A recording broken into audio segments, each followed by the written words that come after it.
Hello friend. I want to tell you about the Skoda Kodiaq car. This is a typical Volkswagen Group car with the MQB-A2 platform, with a high tunnel in the back between the second-row passengers. The suspension is a classic McPherson strut at the front and a multi-link system at the rear.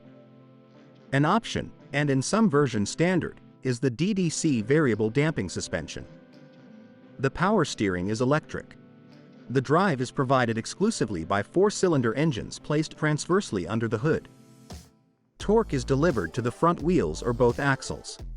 The 4x4 drive is provided by a 5th-generation Haldex multiplate clutch with a small constant engagement.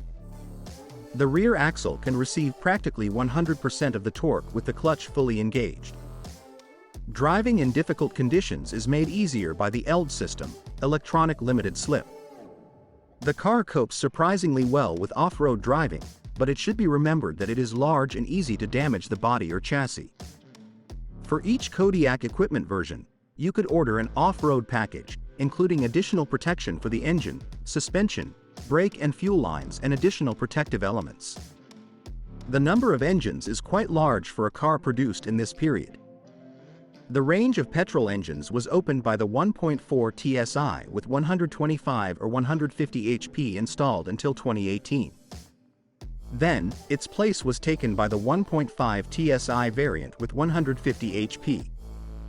The 2.0 TSI engine was available in several power versions, depending on the year. First 180 and 220 HP. From 2019, the weaker version gained 10 HP, and in 2021, the Kodiaq RS appeared with a 245 HP engine. Diesels are of course different variations on the 2.0 TDI engine. The weakest develops 150 HP. The more powerful 190 HP version was offered until 2020 and was replaced by a 200 HP version. Since 2018, the Kodiaq RS has also been available in a TDI version with a 240 HP engine equipped with 2 turbochargers. The transmission system used 6-speed manual gearboxes or double-clutch automatics in 6 or 7-speed variants. The 6-speed automatic was available with the 1.4 TSI, 150 HP engine as an option. In every other engine version of the Kodiaq, the automatic was either standard or optional, except for the 1.4 TSI with 125 HP. It was similar with 4-wheel drive, which was not available only in the weakest petrol version, and was an option or standard in the rest. Manual gearbox and diesel engine are available only in the basic 150 horsepower version. The secondary market shows how this has been distributed across car orders. Over 90% of cars offered have automatic transmissions, and 65% of cars have 4-wheel drive. Skoda Kodiaq, which engine to choose? Basically, only the 1.4 TSI engine in the 125 horsepower version can be a disappointment. Especially since it is paired with a manual gearbox, so to get good performance, you have to rev it higher. Despite this, it still efficiently drives the large SUV because it accelerates it to 100 km per hour in less than 11 seconds. The 150 horsepower version is just right. The same can be said about the newer 1.5 TSI engine. The Kodiaq drives really well with this unit. However, you shouldn't expect any sensationally low fuel consumption, although the values given by users, 8.1 to 8.5 L, 100 km, can be considered good. The 2.0 TSI engine burns about a liter more in the weaker version. Even the 180 horsepower version is clearly more dynamic, and the 190 horsepower version accelerates the Kodiaq to 100 km per hour in less than 8 seconds, which can be considered very good performance. With fuel consumption, it is below the value of 10 L, 100 km. Only the RS version burns more. The proven 2.0 TDI engines are dynamic enough in each version, but they do not burn particularly little. Here, you have to reckon with values above 6.5 L, 100 km. Some users even report values close to 8 L, 100 km. If this is not a car for long journeys, then it may be better to stick with the proven 2.0 TSI engines or even the smallest and cheapest to maintain 1.4 TSI. In my opinion, If you don't expect performance from your car, first and foremost, the 1.4 TSI engine with 150 HP is ideal. A 150 HP diesel is also a good option, but only if you're going to be driving long distances. For driving pleasure, 190 HP engines are enough, both petrol and diesel. The only engine that should be approached with reserve is the 1.5 TSI. It's too early to call it a certain purchase, but we already know about the problems with combustion, self-ignition, knocking, petrol and oil. I wouldn't buy a car with this engine with a mileage of over 200,000 kilometers. It's worth looking for young examples that have traveled 30 to 50,000 kilometers. Skoda Kodiaq, what's breaking? I'll start with engines and the best in terms of operation, the 1.4 TSI. Simple by the standards of that period and incomparably simpler than its successor, the 1.5 TSI.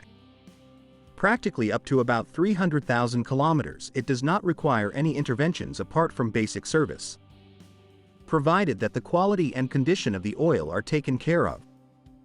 If you choose the 150 horsepower version, you won't have to worry about the engine or gearbox, because the 6-speed DSG is considered trouble-free and durable if not overloaded.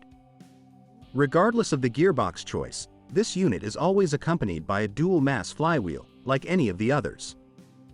It costs from about $350 to $550 depending on the part supplier, not the gearbox.